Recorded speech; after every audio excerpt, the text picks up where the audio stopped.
Hello hello hello दोस्तों, मेरा नाम है शेख तौसीफ और स्वागत है आप सभी का आपके अपने चैनल एक्टिव लर्निंग 24 पर।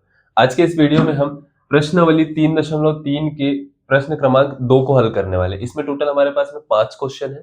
ठीक है, सबको एक एक करके लाइन बाय लाइन आराम से सॉल्व करते हैं। इन सबको हमको विलोपन विधि से करना है। ठीक है, एक बार हम क्वेश्चन पढ़ते हैं।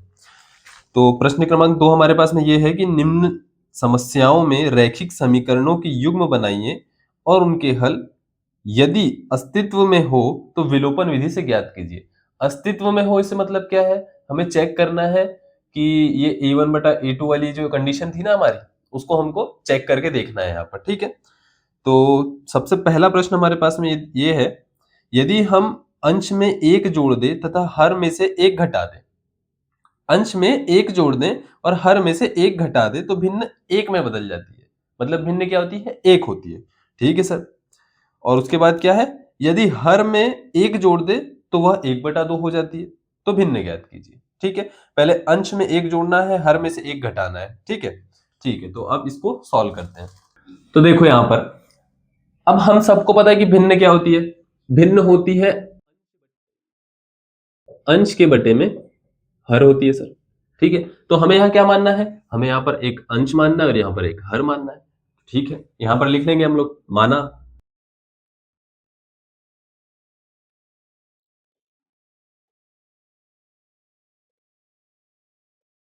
ठीक है, मान के लिए हमने भिन्न का अंश x है तथा भिन्न का हर, ये इसका मतलब यही का यही। ठीक है, भिन्न का हर y है। ठीक है सर, अब प्रश्नानुसार आ जाइए। क्या करेंगे प्रश्नानुसार, देखो ये सारे हमको विलोपन विधि से हल करने हैं। प्रश्नानुसार अंश में एक जोड़ दिया जाए और हर में से एक घटा दिया जाए। तो अंश हमारा ये है। अब यहां पर इससे पहले हमको क्या करना चाहिए, यहां पर एक लाइन में लिख लेना चाहिए भिन्न। भिन्न क्या हो जाएगी, बराबर x के बटे में y। अब यहां पर देखो अंश क्या है, x है, हर क्या है, y है। प्रश्न अनुसार अंश में एक जोड़ दिया जाए, हर में से एक घटा दिया जाए तो भिन्न हो जाती है एक, मतलब एक के बराबर हो जाती है। ठीक है, ठीक है सर। अब यहां पर तिर्यक गुणा कर देंगे इसका इधर, तो ये हो जाएगा x धन एक बराबर y-1। इसका 1 में किया तो जैसा का वैसा। ठीक है, अब y को पक्षांतर कर देंगे इधर, तो x माइनस वाई, और ये 1 का कर देंगे इधर, तो ये -1, ये प्लस का 1 था इधर गया तो -1, x माइनस वाई बराबर -2। ये हो गया हमारा समीकरण नंबर 1। ठीक है सर, अब इसके आगे पुनः प्रश्नानुसार, और प्रश्न में क्या कह रहा है, क्योंकि हम तो सिर्फ प्रश्न के अनुसार चलते हैं। ठीक है, तो पुनः प्रश्नानुसार। ठीक है, इसमें हमसे कह रहा है कि क्या कह रहा है हमसे, हर में एक जोड़ दिया जाए। ठीक है, तो अब यहां पर हमने लिख लिया भिन्न क्या है, x अपॉन में y। हर में एक जोड़ दिया जाए तो ये हर है हमारा, इसमें हमने एक जोड़ दिया, बराबर क्या हो गया 1/2। भिन्न 1/2 हो जाती है। अब इसका इधर और इसका इधर, तो ये हो जाएगा 2x बराबर y धन 1, 2x माइनस का y बराबर 1। ये हो गया समीकरण नंबर 2। अब उसने कहा है कि अस्तित्व में हो तो, ठीक है, तो अस्तित्व चेक करेंगे हम इसका, हम अस्तित्व चेक करेंगे। ठीक है, अस्तित्व कैसे चेक करते हैं, अस्तित्व ऐसे चेक करते हैं कि इसका एक हल होना चाहिए। ठीक है, अनेक हल होंगे तो भी हमारे कोई काम का नहीं है, और कोई हल नहीं होगा तो फिर तो कोई बात ही नहीं है। इसलिए हम इसका अस्तित्व चेक करेंगे। इसीलिए अब कर देते हैं।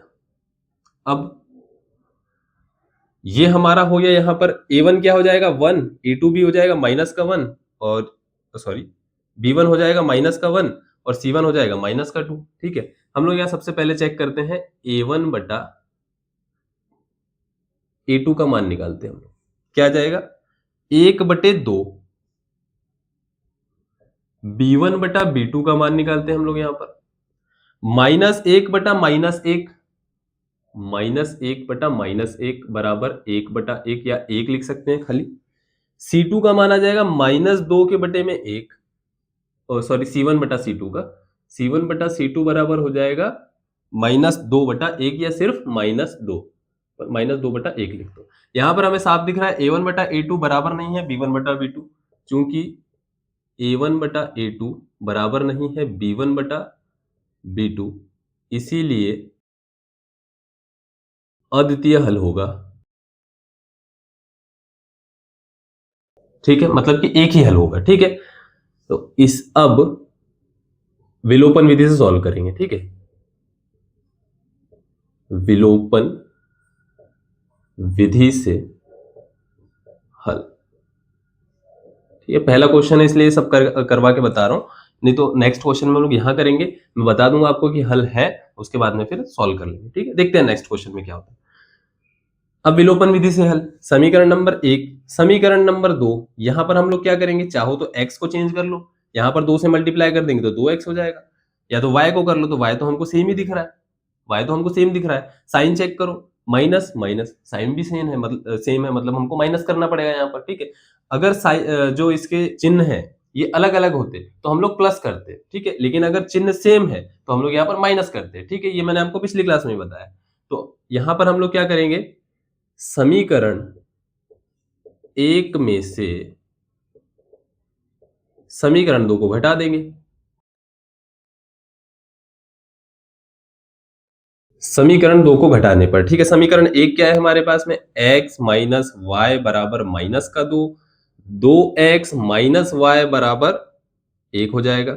ये मैं अब यहां पर पूरे में माइनस करूंगा, यहां पर माइनस, ये माइनस माइनस प्लस, ये माइनस और यहां का प्लस हो गया माइनस।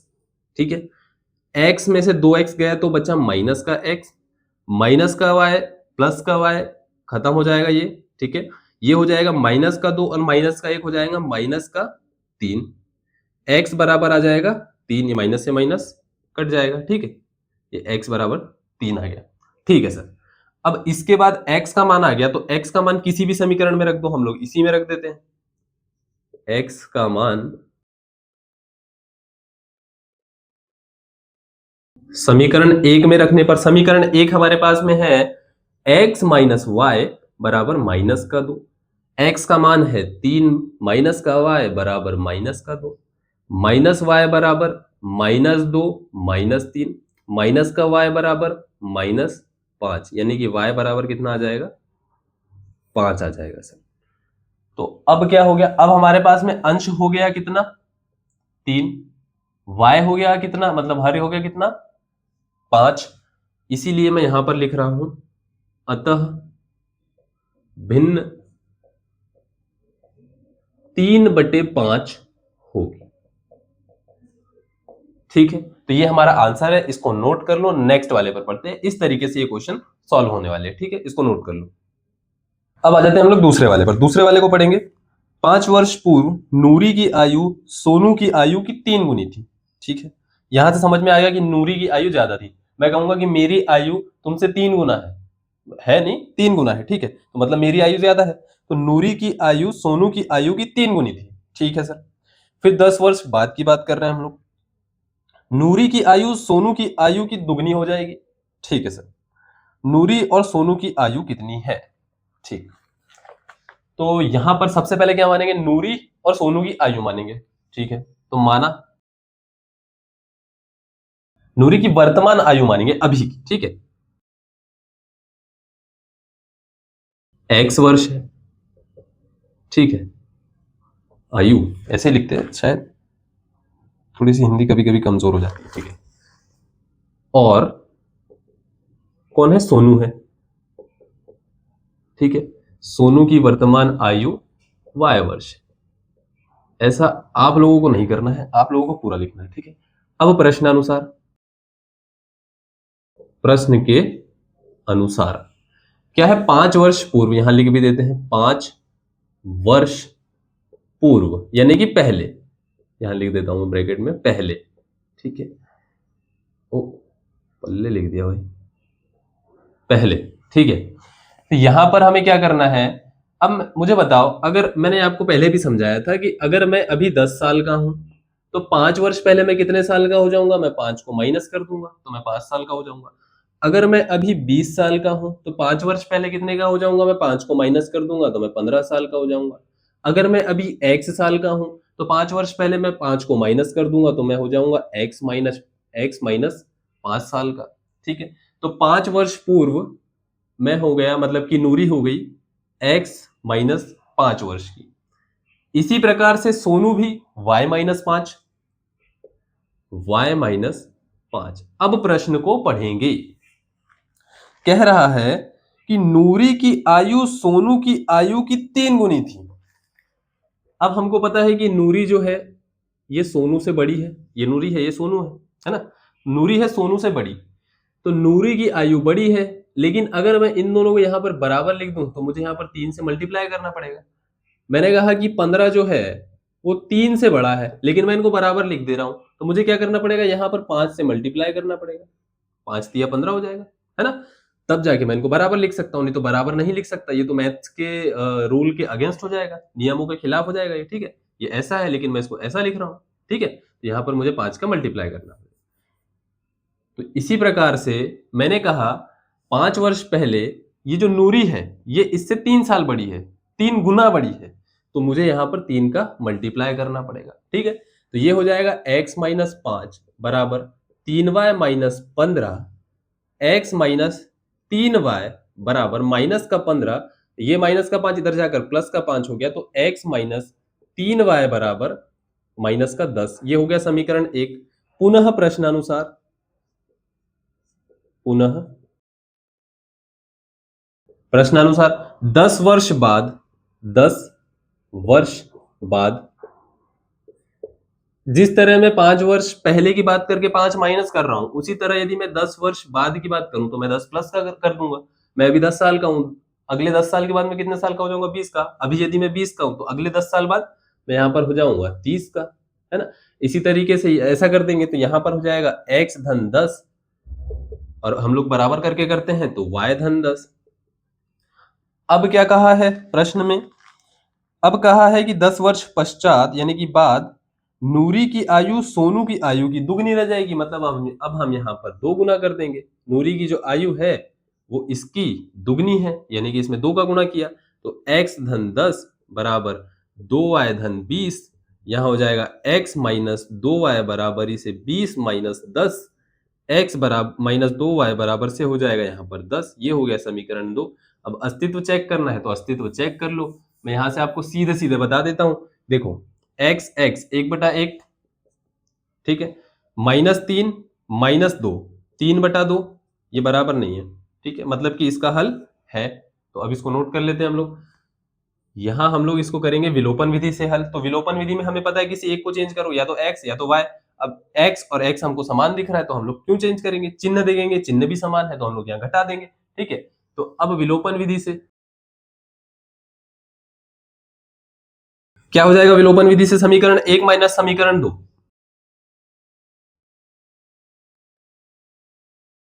समीकरण 1 में से समीकरण 2 को घटाने पर समीकरण 1 है x माइनस 3y बराबर माइनस का 10, x माइनस 2y बराबर 10, x माइनस 2y बराबर 10। क्या करना है, मुझे घटाना है, तो मैं यहाँ घटाने का चिन्ह लगाऊंगा, पूरे में आ जाएगा। अब यहाँ से मल्टीप्लाई कर देते हैं चिन्ह को, ये हो जाएगा माइनस और प्लस, माइनस माइनस और माइनस, प्लस माइनस और प्लस माइनस, घटा दो। ये x, ये माइनस का x, मतलब ये प्लस का, ये माइनस का, खत्म हो गया। ये माइनस का 3, ये प्लस का 2y, माइनस का y बराबर माइनस का 10, माइनस का 10, माइनस का 20 हो जाएगा। तो y बराबर कितना हो जाएगा, 20। ये किसकी आयु आई है, सोनू की आयु 20 आ गई हमारी, ठीक है। अब y का मान किसी भी समीकरण में रख दो, y का मान समीकरण 2 में रख देते हैं इस बार। समीकरण 2 में रखने पर समीकरण 2 है x माइनस 2y बराबर इसे 10, y का मान है हमारे पास में, x का नहीं है, 2 गुना y का मान 20, ठीक है, बराबर से 10, x माइनस 20 दूनी हो जाएगा 40 बराबर 10, x बराबर माइनस का 40 है, इधर जाकर 10 प्लस का हो जाएगा, तो 10 प्लस 40 हो जाएगा, ये x बराबर हो जाएगा 50। यानी कि नूरी की वर्तमान आयु है 50 वर्ष और सोनू की वर्तमान आयु है 20 वर्ष। यहां पर आंसर करके आपको लिखना पड़ेगा, मैं शॉर्ट में लिख दे रहा हूं, चलो लिख देता हूं नूरी की।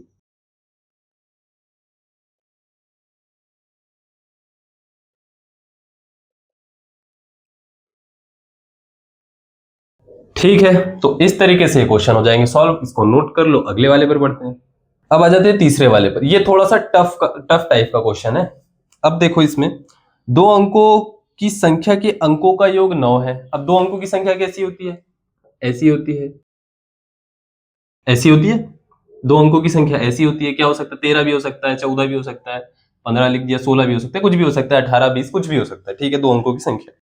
ठीक है, अब एक चीज और बता देता हूँ, ये है दहाई का अंक यानी कि 10, ये है इकाई का अंक यानी कि 2, इसको मिलाकर बनता है 12, ये है दहाई का अंक 10, ये है इकाई का 1, इसको मिलाकर बनता है 11, इसी तरीके से सारे। ठीक है, तो अब क्या है भैया, एक संख्या का 9 गुना संख्या के अंकों को पलटने से बनी संख्या का दुगना है। ठीक है, नहीं आएगा समझ, अभी मैं समझाता हूं। सबसे पहले हम लोग क्या करते हैं, मान लेते हैं, माना संख्या का दहाई अंक x है, क्या है, x है, और संख्या का इकाई अंक क्या है, y है। ठीक है, तो संख्या क्या हो जाएगी, संख्या हो जाएगी, इसीलिए संख्या हमारी हो जाएगी एक्स वाई, क्या हो जाएगी, एक्स वाई हो जाएगी। इसी तरीके से लिखूंगा ना मैं एक्स वाई, मैंने यहां पर बताया कि ये है दहाई का अंक यानी कि ये हो जाएगा 10x, ये हो जाएगा इकाई का अंक यानी कि y बराबर हमारी संख्या आ जाएगी जो भी रहेगी। ठीक है, तो अब मुझसे प्रश्नानुसार क्या कहा गया है, यहां पर मुझे प्रश्न में कहा गया है संख्या के अंकों का योग 9 है, तो यहां पर मैं लिख दूंगा x धन y बराबर 9, ये मेरे पास दो अंक है, ठीक है, ये एक और एक, ये दो अंक है, इनका योग कितना है, 9 है। ठीक है सर, तो मैंने यहां पर ये लिख दिया। ठीक, अब यहां हम लोग देखेंगे, ये हो जाएगा समीकरण 1। अब जो दूसरा वाला है ना, ये थोड़ा सा टफ है। पुनः प्रश्नानुसार क्या कह रहा है हमसे, अब यही संख्या को मैं यहां पर बता देता हूं पहले कि ऐसे लिख सकता हूं 10x धन y। ठीक, इसको ध्यान में रखना, यहां पर हमसे कहा है इस संख्या का 9 गुना, इस संख्या का 9 गुना, तो संख्या तो हमारे पास में ये है, ठीक है, हम ऐसे नहीं लिख सकते। ठीक है, इसमें हमारा समीकरण नहीं बनेगा, हमारा समीकरण धन में बनेगा ना कि मल्टीप्लिकेशन में बनेगा। ठीक है, तो इस संख्या का 9 गुना, तो ये हो जाएगा संख्या का 9 गुना, ये मैंने किया 9 गुना। आगे पढ़ो, इस संख्या का 9 गुना संख्या के अंकों को पलटने पर बनी संख्या का 2 गुना है।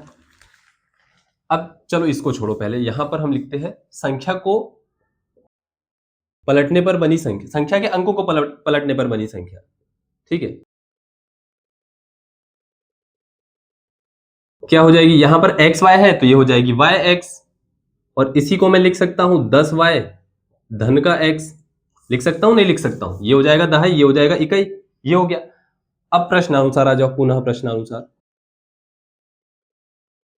पुनः प्रश्नानुसार क्या हो जाएगा, संख्या का 9 गुना, ये वाली संख्या का 9 गुना यानी कि x 10x है ना, और नहीं ये नहीं है संख्या, ये है ना हमारी 10x धन y, इसका 9 गुना संख्या के अंकों को पलटने पर बनी संख्या, कौन सी संख्या, 10y धन x, इसका 2 गुना है, ये और ये बराबर है।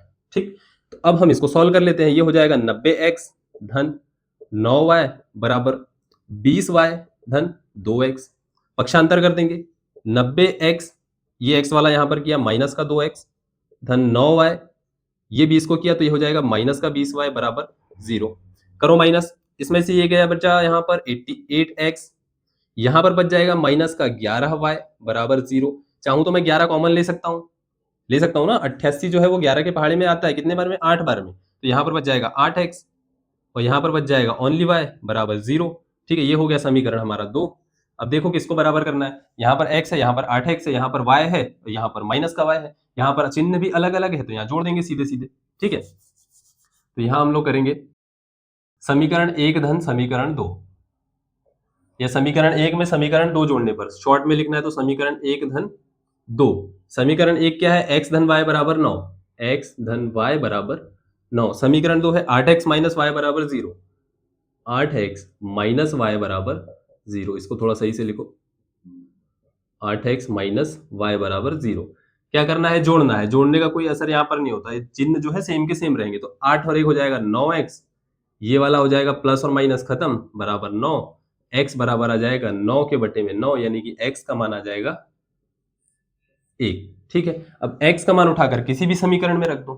ठीक है, तो x का मान समीकरण 1 में रख देंगे, समीकरण 1 में रखा, समीकरण 1 क्या है, x धन y बराबर 9, x धन y बराबर 9, x का मान है 1 धन y बराबर 9, y बराबर 9 माइनस 1, y बराबर हो जाएगा हमारे पास में 8। अब y का मान 8 है, x का मान 1 है, तो संख्या क्या हो जाएगी? y का मान सर यहाँ पर क्या है हमारे पास में 8 है और x का 1 है, तो संख्या हो जाएगी 18। यहां पर लिख दो अतः संख्या 18 होगी। ठीक है, अब हमें नहीं पता था संख्या जो है 18 भी हो सकती थी, 28 भी हो सकती थी, 63 भी हो सकती थी। ठीक है ना, 6 धन 3 कितना आता है? 9 आता है ना। देखो यहाँ पर तो सेटिस्फाई कर रहा है, लेकिन इधर नहीं करता, इधर नहीं करता। ठीक है, तो इस तरीके से क्वेश्चन हमारे सॉल्व हो जाएंगे। ये हमारा आंसर रह गया। ठीक है, तो इसको नोट कर लो, आगे बढ़ते हैं। अगर किसी को यहां पर सेटिस्फाई करके देखना है, यहां पर भी कर सकता है। एक्स का मान कितना है? 1 है, तो हो जाएगा कितना? 10। y का मान कितना है? 8 है, तो 10 और 8 18। ठीक है, यहां रखो, एक ही बात है। ठीक है, तो इसको नोट कर लो, आगे बढ़ते हैं। अब आ जाते हैं चौथे वाले पर। ठीक है, अब चौथा वाला जो क्वेश्चन है, इसमें हमारे पास में पैसा आ गया है, मनी आ गया है। ठीक है, पढ़ेंगे। मीना 2000 रुपए निकालने के लिए बैंक गई। ठीक है, उसने खजांची से कहा, मतलब कि जो वहां पर बैठा रहता है ना बंदा पैसे देने के लिए, 50 तथा 100 के नोट देने के लिए कहा उसने। ठीक है, अब मीना ने कुल कितने नोट लिए? 25 नोट लिए। हमें क्या बताना है कि उसने 50 के कितने नोट लिए और 100 के कितने नोट लिए। ठीक है, तो अब जब यहां पर पैसे की बात आती है तो सभी लोगों को मैथ्स आने लग जाती है। ठीक है, पर हमको मन में नहीं करना है, हमको इक्वेशन से करके दिखाना है, एक्स और वाई। ठीक है, दो हम यहां पर लेके चलते हैं। अगर किसी के मन में ये क्वेश्चन आया होगा कभी कि सर एक्स और वाई ही लेना है क्या, तो नहीं, ए और बी भी ले सकते हो। ठीक, कोई दिक्कत नहीं। बट यहाँ पर क्या है, जनरलाइज वे में हम लोग क्या एक्स और वाई से सॉल्व करते हैं। ठीक है, तो हम लोग एक्स और वाई से करेंगे। तो माना हमने, क्या मानेंगे यहाँ पर हम लोग मानेंगे यहाँ पर हमें ज्ञात क्या करना है कि 50 के कितने नोट है और 100 के कितने नोट है। तो 50 के नोटों की संख्या मानेंगे और 100 के नोटों की। माना 50 के नोटों की संख्या x है और इसी प्रकार से 100 के नोटों की संख्या कितनी है? y है। ठीक है, प्रश्न अनुसार उसके पास कितने नोट है? 25 नोट है सर, 25 नोट है। अगर मेरे पास में 50 के 10 नोट है, 100 के 20 नोट है, टोटल मेरे पास कितने नोट है पूछेंगे तो कितने? 30 नोट हो गए, है ना। इसी तरीके से हम लोग सॉल्व करते हैं, यहाँ पर प्लस लगाते हैं।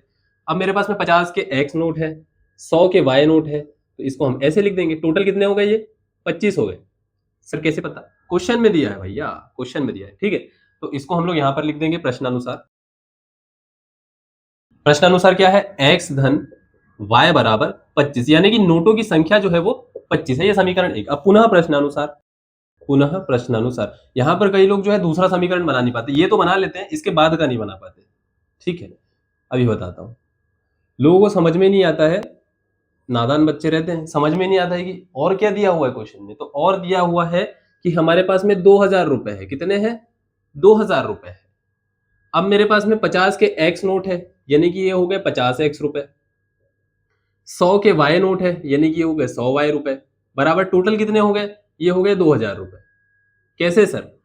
अगर मान लो मेरे पास में 50 के 10 नोट है, तो मैं कितने रुपए मानूंगा इसको मैं 500 रुपए मानूंगा। इसको मल्टीप्लाई करूंगा ना, तो ये 500 रुपए हो जाएंगे।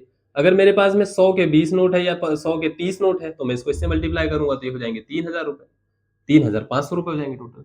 ठीक है, लेकिन हमारे पास में 2000 है और हमको पता नहीं है नोट कितने हैं, तो हमने 50x और 100y। ठीक है, यहाँ पर हमारा x, यहाँ पर हमारा y, तो यहाँ पर हो जाएगा 2000। ठीक है, तो यहाँ पर हम कर देंगे 50x धन 100y बराबर 2000। ठीक है, ये हो गया समीकरण 2। अच्छा, अभी इसको समीकरण 2 मत दो, इसको थोड़ा सरल करते हैं। इसमें से 10 कॉमन ले लो। 10 अगर मैंने कॉमन ले लिया तो ये हो जाएगा 5x धन ये हो जाएगा 10y। 10 मैंने यहाँ कॉमन ले लिया। कॉमन कैसे लेते हैं सभी को पता है। अगर इसको मल्टीप्लाई करूंगा तो 50 हो जाएगा, इसको करूंगा तो 100 बराबर। यहां से भी 10 कॉमन ले लो, तो ये हो जाएगा 10 गुना 200। ठीक है, ये 10 से ये 10 को काट दिया, ये हो गया 5x धन 10y बराबर 200। ये हो गया समीकरण 2। अब सभी को पता है कैसे सॉल्व करना है, या तो x को बराबर करो या y को। अब y का मान दिख रहा है यहाँ पर, 10 का मल्टीप्लाई करना पड़ेगा, काफी ज्यादा हो जाएगा, तो 5 ही का करते हैं। तो 5 का करते हैं, तो समीकरण यहाँ पर अस्तित्व जरूर से चेक कर लेना। 1/5, 1/10, ठीक है। समीकरण 1 में कितने से मल्टीप्लाई करेंगे? 5 से। 5 से गुणा कर समीकरण 2 को घटाने पर, इसमें 5 का मल्टीप्लाई किया तो ये हो गया 5x, इसमें किया ये हो गया 5y, 25 में किया तो 25 पंचे 125, ठीक है, पहाड़े आना चाहिए भाई। ये हो जाएगा 5x धन 10y बराबर 200। क्या करना है सर? सेम साइन है, माइनस करेंगे सर, बिल्कुल। ये माइनस, ये माइनस, यहां पर माइनस, यहां पर भी प्लस माइनस माइनस, यहां पर भी प्लस माइनस माइनस। चलिए भाई, ये 5x से ये 5x खत्म हो गया, यहां आ गया 0। ये प्लस का 5y माइनस का 10y, माइनस का 5y, प्लस का 125 माइनस का 200, कितना हो जाएगा? ये हो जाएगा माइनस का 75। माइनस से माइनस कट गया, y बराबर 75 के बटे में आ जाएगा 5, यानी कि यहीं पर कर देते हैं, y बराबर कितना आ जाएगा? 5 एकम 5 पचम 25, y बराबर आ गया 15। अब y का मान उठाकर किसी और समीकरण में रख दो, समीकरण 1 छोटा दिख रहा है उसी में रख देंगे। तो यहां पर हम लोग y का मान समीकरण 1 में रख देंगे। किसमें? समीकरण 1। समीकरण 1 है x धन y बराबर 25, x धन y बराबर 25। x का मान नहीं आया, y का मान 15 है, y का मान 15 किया हमने, बराबर 25। x बराबर 25 माइनस 15, x बराबर हो जाएगा हमारे पास में 10। क्या हो जाएगा? x बराबर हो जाएगा 10, यानी कि हमारे पास में 50 के कितने नोट हो जाएंगे? 10, और 100 के कितने नोट हो जाएंगे? 15। तो देखो कितना आता है, 50 के 10 नोट धन 100 के 15 नोट, 100 के 15 नोट, ये हो गए 500 रुपए, ये हो गए 1500 रुपए, यानी कि 1500, टोटल हो गए 2000 रुपए। हो गया सेटिस्फाई? ठीक है, ठीक है सर। आंसर में लिख लेंगे हम लोग क्या? 50 के नोटों की संख्या x है और 100 के नोटों की संख्या y है, ठीक है। तो इस तरीके से क्वेश्चन सॉल्व हो जाएगा, छोटा सा क्वेश्चन था, ठीक है, इसको नोट कर लो। लास्ट वाले पर बढ़ते हैं। अब आ जाते हैं 5वें वाले प्रश्न पर।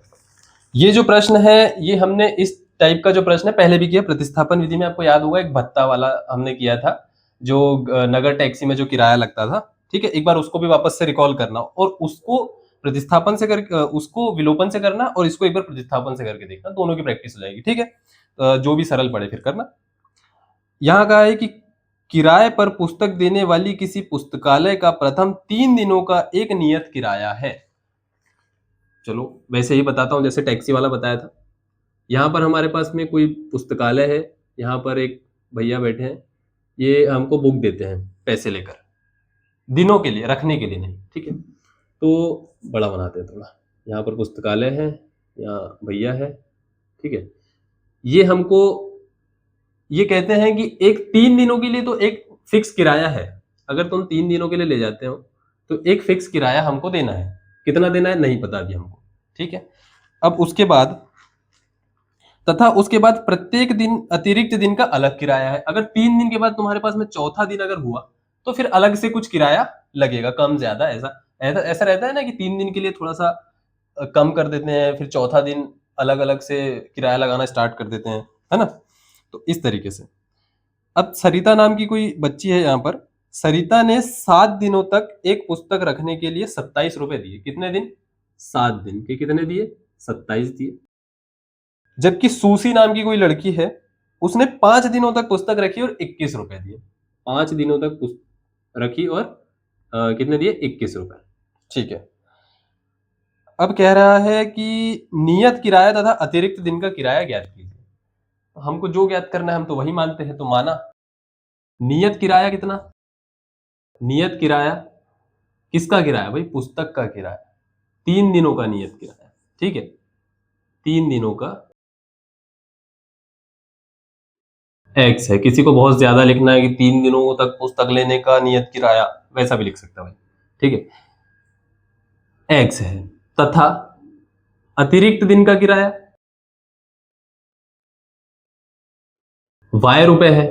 कितना है? वाई है। अतिरिक्त दिन मतलब ऐसा नहीं है कि 3 दिन तक के कुछ दे दिया और उसके बाद में अलग से, मान लो चौथा तुमने 6 दिन रखी टोटल, ठीक है, तो 3 दिन का अलग दे दिया और 3 दिन का ऐसा नहीं, पर डे के हिसाब से पैसा जुड़ेगा, पर डे के हिसाब से। यानी कि 3 दिन तक के तुमने मान लो 50 रुपए दिए, ठीक है। अब चौथे दिन से हमारे पास में 20 रुपए पर डे लग रहा है, तो 20 रुपए, फिर 20 रुपए, फिर 20 रुपए, है ना। ऐसे 6 दिन करके हमारे पास में टोटल 6 दिन है ना, तो बचे वाले जो 3 दिन है इसका 60 रुपए लगेगा और पहले के 3 दिन का 50 रुपए, यानी टोटल कितना हो जाएगा 110 रुपए। इस तरीके से करना है, ठीक है। तो प्रश्न अनुसार सरिता वाली कंडीशन रखेंगे यहाँ पर। सरिता ने कितने दिन के लिए पुस्तक ले गई है? 7 दिन के लिए। अब सरिता ने यदि 7 दिन के लिए पुस्तक ले गई है तो मैं इसको 3 दिन और 4 दिन में अलग अलग बांट सकता हूँ। बिल्कुल सर। 3 दिन के लिए किराया कितना है? एक्स है, और 4 दिन के लिए किराया कितना है? नहीं पता। एक दिन का वाई है, तो 4 दिन का हो जाएगा 4 वाई, हो जाएगा। अगर एक दिन का किराया मेरे पास में 5 रुपए रहता तो 4 दिन का कितना? 5 चौके 20। एक दिन का यदि मेरे पास में 7 रुपए रहता तो 7 चौके 28। एक दिन का मेरे पास में वाई रुपए है, यानी कि 4 वाई, ठीक है। तो इस तरीके से सरिता हम लिख देते हैं। क्या लिखेंगे हम लोग यहाँ? क्या कह रहा है? सरिता ने 7 दिनों तक पुस्तक रखने के 27 रुपए दिए, है ना। तो सरिता वाली कंडीशन को हम लिख देते हैं सीधे 3x, सॉरी 3x नहीं, x आएगा सिर्फ, क्योंकि 3 दिनों का किराया ही x है हमारे पास में। x धन 4y बराबर कितना हो जाएगा यहाँ पर? 27 रुपए, ठीक है। ये हो गया समीकरण 1। पुनः प्रश्नानुसार अब यहाँ पर सूसी वाली कंडीशन, उसने कितने दिन तक रखे हैं? 5 दिन तक सर, 5 दिन। इसको भी मैं 3 और 2 में डिस्ट्रीब्यूट कर सकता हूं। 3 दिन का किराया x, 2 दिन का किराया 2y, ये हो जाएगा समीकरण x धन 2y बराबर 21। ये हो गया समीकरण 2। 1 माइनस 2 कर दो, समीकरण 1 माइनस 2, ठीक है। मैं शॉर्ट में बता रहा हूं। तो ये हो जाएगा x धन 4y बराबर 27, x धन 2y बराबर 21, माइनस किया, यहां पर आ जाएगा माइनस, यहां माइनस, यहां माइनस, ठीक है। x से x हो गया 0, ये 4 में से 2 गया तो बचा 2y, बराबर ही से हो जाएगा 21 में 27 में से 21 गया तो बचा कितना? 6। y बराबर 6 के बटे में 2, यानी कि y बराबर आ जाएगा 3, ठीक है। मतलब पर डे के हिसाब से हमको 3 रुपए देना है अगर हम पुस्तक लेते हैं तो। अब y का मान किसी भी समीकरण में रख दो, ठीक है। y का मान समीकरण 1 में रख दो, ठीक है। समीकरण 1 में रखेंगे। समीकरण 1 क्या है हमारे पास में? x धन 4y बराबर 27, x धन 4y का मान है 3 बराबर 27, x धन 12 बराबर 27, x बराबर 27 माइनस 12, तो x बराबर आ जाएगा 5, और 2 में से 1 गया तो 1, कितना? 15। 3 दिन के लिए 15 रुपए देने हैं, और बाकी फिर उसके बाद में 3 रुपए पर डे के हिसाब से हमको देना है अगर हम पुस्तक रखते हैं तो। ठीक है सर। तो इस तरीके से क्वेश्चन सॉल्व हो जाएगा यहाँ पर। अतः या आंसर करके हम लिख सकते हैं कि जो है हमारा नियत किराया शॉर्ट में लिख रहा हूँ, नियत किराया 15 रुपए है, और अतिरिक्त जो है ये हो जाएगा हमारे पास में 3 रुपए पर डे, 3 रुपए पर डे, या जैसा भी 3 रुपए, ठीक। तो इस तरीके से क्वेश्चन हो जाएगा, इसको नोट कर लो, ठीक है। यहाँ पर चाहो तो ऐसा लिख सकते हो कि सरिता द्वारा पे किया गया पैसा, जो सरिता द्वारा दिया गया पैसा कितने दिन के लिए? 7 दिन के लिए, बराबर 27 रुपए। तो इसको फिर इस तरीके से, फिर सुशी द्वारा 5 दिन के लिए दिया गया पुस्तकालय में पैसा 21 रुपए, फिर उसको ऐसे यहाँ पर लिख सकते हो, बिल्कुल लिख सकते हो, लिखना चाहिए, ठीक है। तो इस तरीके से फिर उसको सॉल्व कर लेंगे, इसको नोट कर लेंगे, ठीक है। तो जो आज की वीडियो में हमने प्रश्नावली 3.3 को पूरी तरीके से समाप्त कर लिया है, ठीक है। अब नेक्स्ट वाले वीडियो में हम अध्याय 4 द्विघात समीकरण के परिचय को स्टार्ट करेंगे, ठीक है। तो जल्दी मिलते हैं नेक्स्ट वीडियो में। तब तक के आप, यदि वीडियो आपको पसंद आया तो वीडियो को लाइक कीजिए, चैनल को सब्सक्राइब कीजिए, दोस्तों के साथ जरूर शेयर कीजिए। Thank you very much.